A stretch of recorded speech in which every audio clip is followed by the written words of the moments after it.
Enabling two-factor authentication 2FA on your Stash account adds an extra layer of security. Follow these steps to set it up quickly and easily.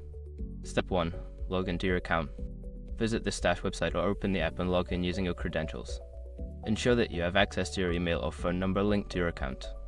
Step 2. Navigate to Security Settings. Once logged in, go to your account settings.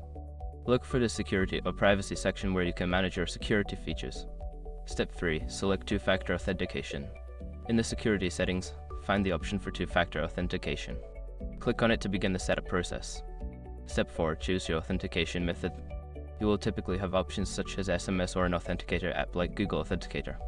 Select your preferred method and follow the prompts to link it to your account. Step 5. Confirm and save changes. After setting up your chosen authentication method, you may need to enter a verification code sent to your device. Once confirmed, save your changes to activate two-factor authentication. By following these steps, you can enhance the security of your Stash account with two-factor authentication. Always remember to keep your authentication method secure and updated.